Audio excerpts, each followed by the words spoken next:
সেতু না থাকায় ছোট্ট নৌকায় করে পারাপার করতে হতো মানুষকে, কখনো বা রুগীকে কাঁধে করে নদী পেরোতে হতো। গ্রামবাসীদের উদ্যোগে অস্থায়ী বাঁশের সেতু তৈরি হলেও এলাকাবাসীদের দীর্ঘদিনের দাবি ছিল পাকা সেতুর। এই দাবি পূরণ করতে বিক্ষোভ, রাস্তা অবরোধ বা সরকারি দপ্তর ঘেরাও, আইনিভাবে বিভিন্ন দপ্তরের চিঠি চাপাটির লড়াই চালিয়ে অবশেষে সাফল্য এলো। প্রায় ৩০টি গ্রামের মানুষের দাবি মেনে কালনার মন্তেশ্বরের গাব্রপুর থেকে মেমারি ২ নম্বর ব্লকের সোদলা গ্রামে সংযোগকারী পাকা সেতুর কাজ সম্পন্ন হয়ে গেল। উদ্বোধনের অপেক্ষায় দিন গুনছেন এলাকাবাসীরা। কালনার মন্তেশ্বরের বাঁকা নদীর দুই পারে রয়েছে প্রায় ৩০টি ছোট বড় গ্রাম। এই গ্রামের মানুষরা যে কোনো দরকারি কাজে কালনা শহরে আসতে গেলে প্রায় ১৮ থেকে ২০ কিলোমিটার ঘুরপথে যেতে হতো। নতুন সেতু থেকে চলাচল শুরু হলে তা অনেকটাই কমে যাবে। পাকা সেতুর দাবিতে এলাকার মানুষজন একজোটে লড়াই ও আন্দোলন চালিয়ে গিয়েছিলেন। এই ব্রিজের নিচ দিয়ে বয়ে গিয়েছে বাঁকা নদী। বর্ষার সময় এই নদীর চেহারা নেয় ভয়ঙ্কর। আগে মাঝে মাঝে ঘটতো ভয়াবহ দুর্ঘটনা। নৌকোডুবি থেকে শুরু করে সাঁতরে নদী পার হতে গিয়ে অনেকেই ডুবে প্রাণ দিয়েছেন এই বাঁকা নদীতে। এলাকাবাসীদের উদ্যোগ, একটি অস্থায়ী ব্রিজ সেখানে তৈরি হলো। সেই ব্রিজ হয়েছিল নষ্ট বেশ কয়েক বছরের মধ্যেই। এরপর জেলা পরিষদের উদ্যোগে এই কংক্রিটের ব্রিজ তৈরি হচ্ছে। উদ্বোধন হলে সাধারণ মানুষের জন্য খুলে দেওয়া হবে এই পাকা নদীর ওপরের ব্রিজ। ব্রিজ হওয়াতে স্থানীয় এলাকার ৩০টি গ্রামের মানুষের যাতায়াতের ব্যাপক সুবিধা হবে। কালনা থেকে মন্তেশ্বর পৌঁছানোর দূরত্ব কমবে প্রায় ১৮ থেকে ২০ কিলোমিটার।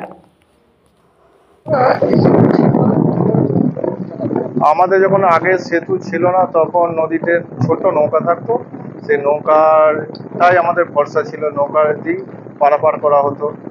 এপারে ছেলেমেয়েরা পড়াশোনা করতে তো, সামনে সোতলা হাই স্কুল আছে, ওখানে সব ছেলেমেয়েরা পড়াশোনা করে। আচ্ছা, কালনা সাব ডিভিশন আছে, সাব ডিভিশনের কাজেও আমাদের ঘরে ওইভাবেই পার হতে হতো। কোনো সময় নৌকা ডুবে যেত, ডুবে যাওয়ার সময় তখন আমরা গামছা পরে সাঁতরে পার হতে হয়েছে। অনেক সময় আবার চাষের মালপত্র পার করার জন্য ছোট গামলা দিয়ে তাদের চাপান টাপান নিয়ে, কোদাল নিয়ে এইভাবে পার হতে হয়েছে। তা যখন কোনো অসুখ বিসুখ করতো মানুষের, তখন আমরা কাঁধে করে নিয়ে, রাস্তাও ছিল না তখন, কাঁধে করে নিয়ে খাটিয়া করে নিয়ে যেতে হতো কালনা মহকুমা হাসপাতালে। এইভাবে আমরা তখন যাতায়াত করেছি, বহু কষ্ট হয়েছে আমাদের। হ্যাঁ, ছেলেমেয়েরা আবার যখন জল থাকতো না নদীতে, তখন ছেলেমেয়েরা যা পাড় উঁচু, সাইকেল ঠেলেও উঠতে পারতো না উপরে, অনেক সময় পড়ে যেত। হ্যাঁ, এইভাবেই আমরা যাতায়াত করেছি। কিভাবে লড়াই চালানো, আমরা গ্রামের ছেলেরা বা পার্শ্ববর্তী এলাকা থেকে একটা মার্কস পিটিশন করি, প্রায় গোটা ২০-২৫ গ্রাম নিয়ে। তো সেটাকে ডিএমকে জানিয়েছিলাম, সভাধিপতিকে জানিয়েছিলাম, জেলা পরিষদের ইঞ্জিনিয়ারকে জানিয়েছি, তারপরে WBSRDA যে এক্সিকিউটিভ ইঞ্জিনিয়ার আছে তাদের করে জানিয়েছি, নবান্নে পর্যন্ত জানিয়েছি। হ্যাঁ, তো এইসব জানানোর পর আমাদের এখন একটু শুরু হয়েছে ব্রিজটা। ওনারা আমাদের যে আবেদন ছিল সেই আবেদনে আমাদের কাছে সাড়া দিয়েছে। সাড়া দেওয়ার ফলে আমাদের একটা ব্রিজ এখন হয়েছে। কত বছর লড়াই চালিয়েছি? আমরা প্রায় ৮-১০ বছর ধরে লড়াই চালিয়েছি। হ্যাঁ, মানুষ যাতে একটা সুরাহা পায় যে নদীটার উপর সেতু হওয়ার ফলে এখানে ২৫-৩০টা গ্রামের মানুষ যাতায়াত করতে পারে খুব সুবিধায়। কি নাম দাদা আপনার? আমার নাম তাপস বিশ্বাস। আগে কি ছিল? আগে এই গ্রামগুলো খুবই ব্যাকওয়ার্ড জায়গা। এখানে পারাপারের ব্যবস্থা ছিল নৌকা।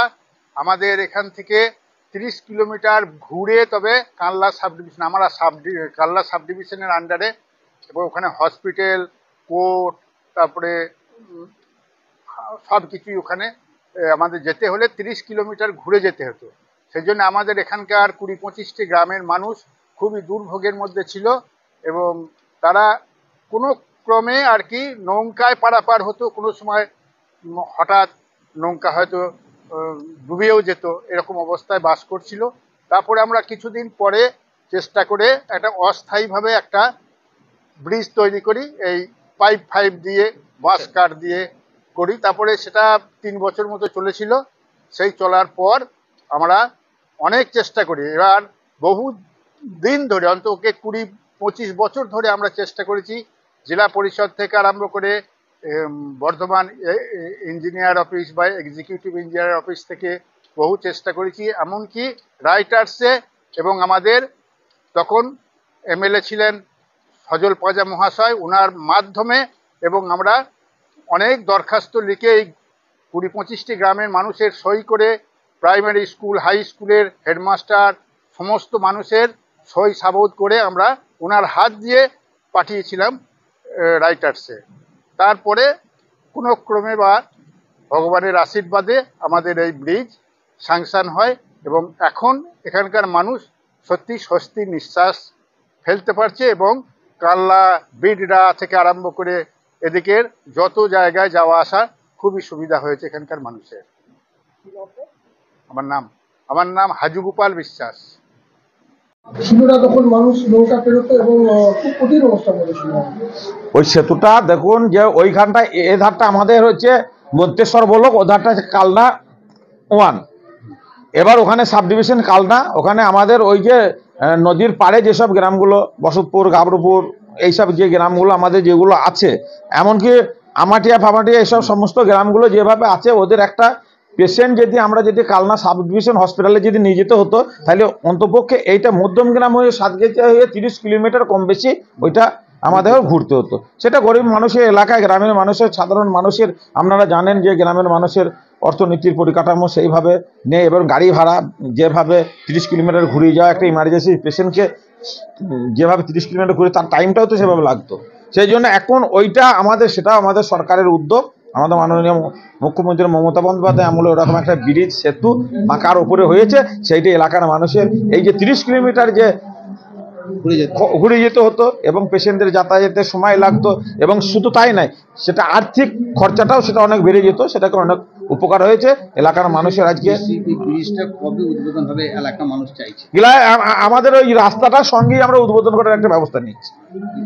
এই রাস্তাটাও আমাদের দ্রুত গতিতে আপনার কাজ চলছে, সেই কাজটা রাস্তাটাও হয়ে যাবে, ব্রিজ আর রাস্তা একই সঙ্গে একটা উদ্বোধন করে আমরা এটাকে ব্যবস্থা নেওয়ার পরিকল্পনা নিয়েছি।